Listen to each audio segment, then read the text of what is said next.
अब देखो, सासापारेला मैं ये भी मानता हूँ कि बहुत फ्रीक्वेंटली यूज नहीं होती है, पर जो भी होती है उसमें सिचुएशन क्या है। अ, हम लोग अक्सर जो रेमेडीज पढ़ते हैं, इनिशियली हमारे दिमाग में जो इम्प्रेशन क्रिएट किया जाता है वो ऐसा किया जाता है कि ये इस स्पेसिफिक चीज के लिए है। और खास तौर से वो रेमेडीज जो जिनके बारे में बहुत डेटा अवेलेबल नहीं है, जो बहुत फ्रीक्वेंटली नहीं पाई जाती, उनके लिए कहीं ना कहीं हम ये बना कर रखते हैं कि ये स्टोन की रेमेडी है या इस पर्टिकुलर चीज की रेमेडी है। और जो वेल प्रूव्ड है उसके लिए हमारे पास, उनके लिए भी कई लोगों ने आइडिया बना रखा है कि लाइकोपोडियम स्पेसिफिकली स्टोन और लिवर के लिए। मानता हूँ ये फ्रीक्वेंसी में पाई जाती है, मगर एज अ कंप्लीट प्रिस्क्राइबर आपको एक कैटेगराइजेशन कभी नहीं भूलना चाहिए प्रिस्क्रिप्शन में, जो सब जगह यूज होता है। आप किसी भी पेशेंट में जब सिम्टम्स लेते हैं तो उनके दो हिस्सों में उनको डिवाइड करते हैं। मेजर मेजर जो डिविजन्स हैं, एक है उसके साइकी के सिम्टम्स, एक है उसके फिजिकल सिम्टम्स।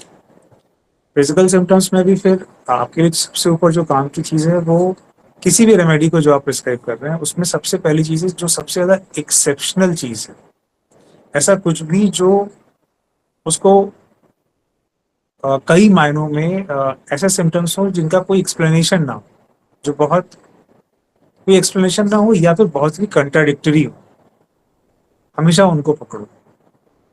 और साथ ही साथ स्पीयर ऑफ एक्शन रखो। अब जैसे अगर मैंने बोला कि सासापारेला है, अब आपने इसे, हम लोग कैसे पढ़ते हैं इसको, बोलते हैं कि किडनी का कोई भी प्रॉब्लम हो आप सासापारेला दे दो। जो सबसे वेग प्रिस्क्रिप्शन है, गंदी प्रिस्क्रिप्शन है, वो ऐसी है।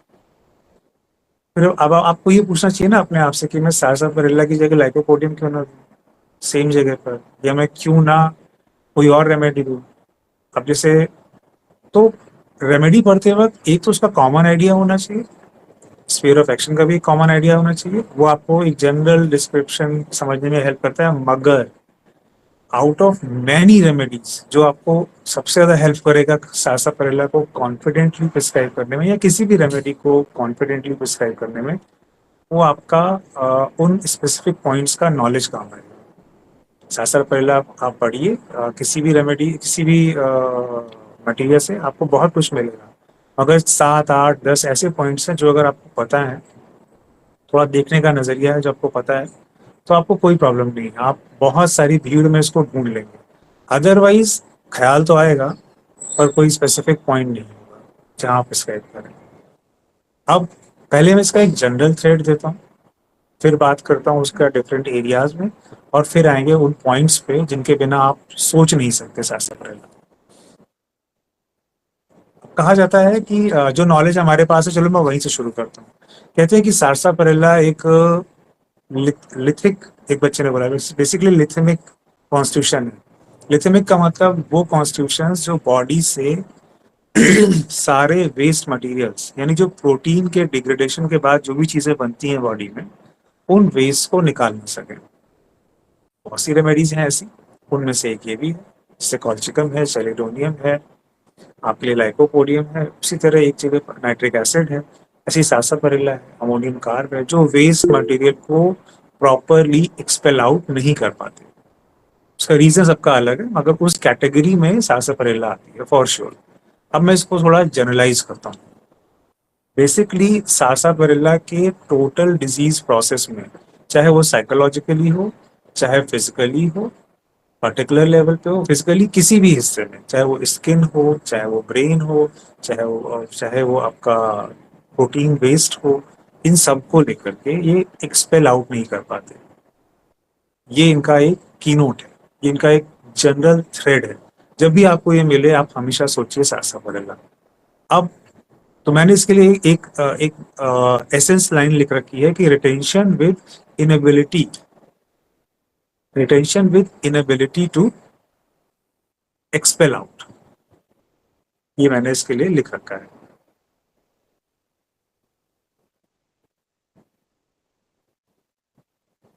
आप देखिए ये कैसे है। आप में से किसी ने डॉक्टर केंट से पढ़ा है इसको? किसी ने भी पढ़ने की कोशिश करी? मैं आपको उनका भी ओपिनियन दूंगा। सो अगर आपको सारसापारिल्ला का नोट बनाना है तो सबसे पहले आप ये लाइन लिखिए कि retention with inability to expel out. और इसके साथ आप एक लाइन जोड़ लीजिए कि एक ऐसा व्यक्ति जिसमें बॉडी को क्लियर आउट करने की, क्लीन करने की एबिलिटीज जाने लगे। ये अभी हमने जो रेमेडी पढ़ी थी नाइट्रिक एसिड, वो भी ऐसी ही थी कि धीरे धीरे आउट ऑफ वीकनेस वो अपनी वाइटलिटी को खोता है जिसके चलते वो बॉडी से चीजों को थ्रो आउट नहीं कर पाता, वेस्ट मटेरियल को, एक्चुअली किसी भी चीज को। उन्हीं कैटेगरी में एक रेमेडी सारसापारिल्ला है। और मेंटली सारसापारिल्ला बहुत सारी चीजों को लेकर ओवरली सेंसिटिव लोग होंगे, साइकी के हिसाब से भी और फिजिकल बॉडी के हिसाब से भी। और उसमें अगर कोई चीज है जिसके लिए सारसापारिल्ला नोन है वो है पेन। इन जनरल कोई भी पेन, आप कहेंगे सेंसिटिव टू पेन, तो almost everybody is somehow sensitive to pain, तो why sarsaparilla? Sensitive to pain कि मानता हूँ कि पेन सबको होता है, तो अच्छा नहीं लगता है, मगर unusual reactions, unusual complaining, unusual feeling for pain, ये अलग अलग रेमेडीज में मिलता है और आपको पेशेंट्स में भी देखने को मिलेगा। यूजुअली जो लोग ओवर सेंसिटिव टू पेन होंगे, या तो वो ओवरली कंप्लेनिंग होंगे, या फिर बहुत, जैसे कि आपका सिना है, चाइना है, उनको अगर कोई चीज़ प्रॉब्लम करती है तो वो कॉन्स्टेंटली चिक चिक करते रहेंगे, बोलते रहेंगे। और एक दूसरा सेक्शन है जिनको, जो कि पेन के लिए सेंसिटिव हैं, तो वो ज़्यादा कंटैक्ट बर्दाश्त नहीं करते, लोगों के संपर्क में आना नहीं पसंद करते, दूर रहना पसंद करते हैं। जैसे आर्निका है, जैसे आप आर्निका पढ़ते हैं, सोरनेस। आर्निका में जो पेन की सेंसिटिविटी है, ओवर सेंसिटिव टू पेन है, मगर they don't like any contact, तो टच डाइवर्जन, इस तरह की स्थितियों में आ जाते हैं। और कुछ होते हैं वो सीधा मुंहफट होते हैं, बोलेंगे, अपने पेन को व्यक्त करेंगे। दोनों ही कैटेगरी में ओवर सेंसिटिविटी टू पेन है। सारसापारिल्ला भी एक over sensitive to pain remedy है जो अपने रिएक्शंस दे नहीं पाते। अब वो किस एरिया के पेन है स्पेसिफिक लेवल पे, ये सारसापारिल्ला को और बेहतर डिफाइन करेगा, उस पर हम लोग आएंगे। So sarsaparilla as an individual reflects its symptomatology in its own way. अब वो वे क्या है, अभी हम लोग उस पर आएंगे।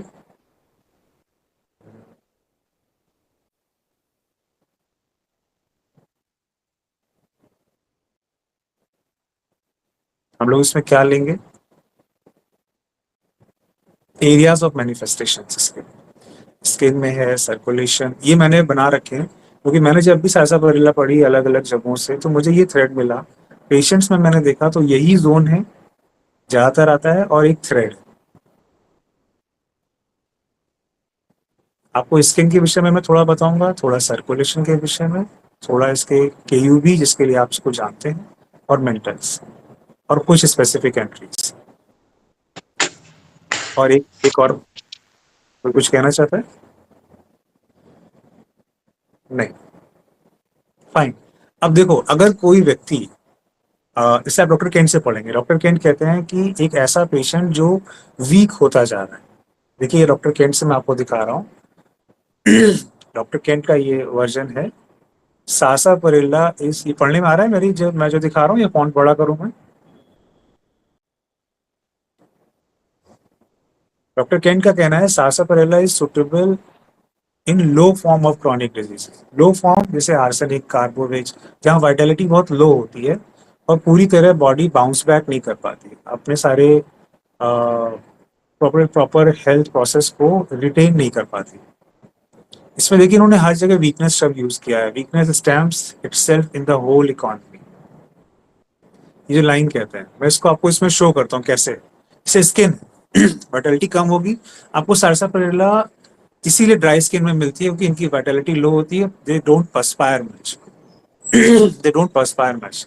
Dryness, so much dryness that everywhere they develop crack, or as I said, they are oversensitive to pain, तो cracks with soreness, painful। और स्पेशली वो है, अब यहाँ पर इसका स्पेसिफिक क्या है इस जनरल प्रोसेस के साथ, कि खास तौर से वो एरिया जहां पर बोन्स के ऊपर स्किन है, ये इसका की नोट है। मैंने एक जनरल प्रोसेस बताया, एक कैटेगरी ऑफ रेमेडी बताई, और अब मैं आता हूँ इसके स्पेसिफिक पे, स्पेशली वो एरिया जहां पर बोन्स के ऊपर स्किन है। वहां के पेन, वहां के इरप्शंस, वो जगह। अब अगर किसी की स्किन विदर्ड होने लगे, ड्राई होने लगे, उसमें से जो डिस्चार्जेस हैं, जो मॉइस्ट करते हैं स्किन को, जो ग्लो पैदा करते हैं, वो जाने लगे, तो क्या होगा? Skin wrinkled and they look older before their age. इस वजह से ये दिया गया है, appearance much older than their age. ठीक है, इसीलिए ड्राइनेस है, इसीलिए क्रैक्स है। इसके बाद जो ये दो लाइनें हैं, फैशनिक अल्सर एंड कॉपरी इरप्शंस, इसको मैं बाद में लूंगा। सेम चीजें सर्कुलेशन में है। ये आप डॉक्टर केंट से एक बार पढ़िएगा, आपको पूरा प्रोसेस जो मैं कह रहा हूँ वो समझ में आएगा। आपको देख के ऐसा लगेगा कि शायद हम कोई कार्बोवेज पढ़ रहे हैं या कार्बो एनिमेलिस पढ़ रहे हैं, तो थोड़ा सा डिफरेंस है, या कॉल्चिकम पढ़ रहे हैं। सर्कुलेशन स्लो होगा क्योंकि वाइटैलिटी लो है, और इनका इस लो वाइटैलिटी का मैनिफेस्टेशन मेनली इन एरियाज में अगर है, तो you should think about sarsaparilla by confirming certain entry points, then you will come to कि ये सार्सापारिल्ला है।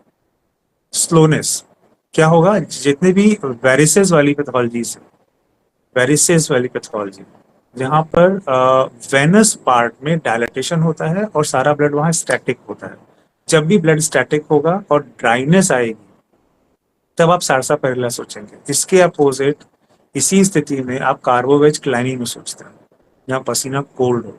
यहाँ कोल्ड नहीं है, कोल्डनेस है मगर ड्राइनेस है। सार्सापारिल्ला ये डिफर करता है, ये छोटा सा पॉइंट है मगर बहुत हेल्प करता है। केयूबी में भी आप देखेंगे, किडनी यूरेटर ब्लैडर में भी जो आप देखते हैं ना stones, they are unable to throw out, मतलब यूरिन कर रहे हैं, यूरिन का लास्ट पार्ट जब आएगा ब्लैडर तब कंट्रैक्ट नहीं हो पाएगा, and they develop strong pen at the end of urination. जो बॉडी में वेस्ट है, जिससे जो कि अगर रह जाए तो स्टोन्स बनते हैं, उसका अगर स्पेसिफिक कलर रेड है तब आप सार्सापारिल्ला सोचते हैं। मगर इन जनरल प्रोसेस सारी स्टोन बनाने वाली रेमेडीज उसको एक्सपेल आउट नहीं कर पा रही हैं ऑब्वियसली। उसमें स्पेसिफिक है रेड, स्पेसिफिक है क्या कि आप यूरिन खड़े होकर ही कर पाएंगे, अदरवाइज यहाँ भी आप एक्सपेल आउट नहीं कर पा रहे हैं।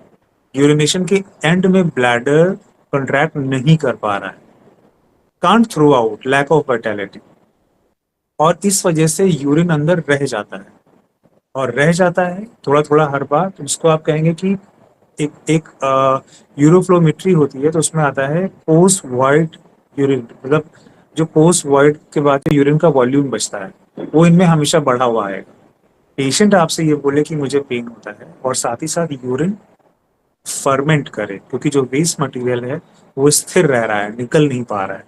इसकी वजह से इसमें एक जगह पर आप मटेरियल में पढ़ेंगे, हालांकि टेक्निकली क्लिनिक में हमारी सोसाइटी में लोग नहीं बताते हैं, उसमें है passing of gas while urinate, वो इसीलिए है। पर ये मिलता नहीं, fermentation of urine causing air to come in urine, this is what doctor Kent has written, but usually ये क्लिनिक में नहीं मिलता। People are quite shy and they don't share such fine things in India at least.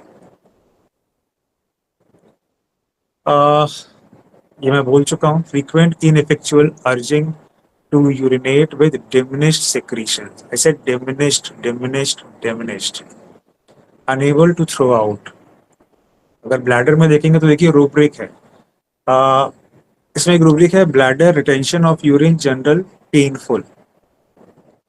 इस specific परिस्थिति के लिए ये rubric है। हालांकि इसमें रेमेडी स्टैफ भी है, ओपीएम भी है, बहुत सारी हैं जो पैरालिटिक वीकनेस ऑफ ब्लैडर पैदा करती हैं और यूरिन बाहर नहीं जा पाता। इसमें एक रूब्रिक है ओल्ड मैन, और ऐसे भी लोग जो वक्त से पहले बूढ़े हो रहे हैं। अर्जिंग इनइफेक्चुअल, अर्जिंग होती है मगर ब्लैडर कंट्रैक्ट नहीं करता, तो फ्रूटलेस अर्जिंग। सो अगर आपको ये दो चीजें मिल रही हैं, unable to throw out plus dullness of mind and brain, I am sorry for spelling mistake, dullness of mind and brain, ये कैसे आएगा? मैंने आपको फिजिकल के कुछ पार्ट्स बताए, स्किन का बताया, यूरिन का, ब्लड का, ये चीज ब्रेन में भी है, इंटेलेक्ट में भी है, और अलर्टनेस में भी है। अगर ये मिल रहा है, अनेबल टू थ्रो आउट मिल रहा है, और एक स्पेसिफिक चीज, किसी का अगर मेंटल डलनेस है और जनरल यूरिक एसिड या लिथमिक डायथिसिस है, तो ये सोचने वाली रेमेडी। लिथमिक डायथिसिस के साथ में स्लगिश ब्रेन, ये एक स्पेसिफिक कॉम्बिनेशन है। आप याद कीजिए, जब मैंने जिन्होंने मेरी क्लासेस पहले करी हैं, तो मैंने मेथड्स ऑफ प्रिस्क्रिप्शंस बताए, क्या क्राइटेरियाज हो सकते हैं प्रिस्क्रिप्शन मेकिंग के। उसमें से एक क्राइटेरिया ये भी था कि 2 या 3 जनरल्स का स्पेसिफिक कॉम्बिनेशन भी आपको कुछ रेमेडीज सोचने पे मदद करता है। सारसापारेला में साइकी है डेफिनेटली, जो लोगों को बहुत इंटरेस्टिंग और अट्रैक्टिव लगती है, मैं आपको वो दूंगा। मगर जो जनरल प्रोसेस है वो मैं आपको बता रहा हूँ। कांट यूरिनेट, ठीक है। आफ्टर यूरिनेशन को पेन है, मैं बोल चुका हूँ।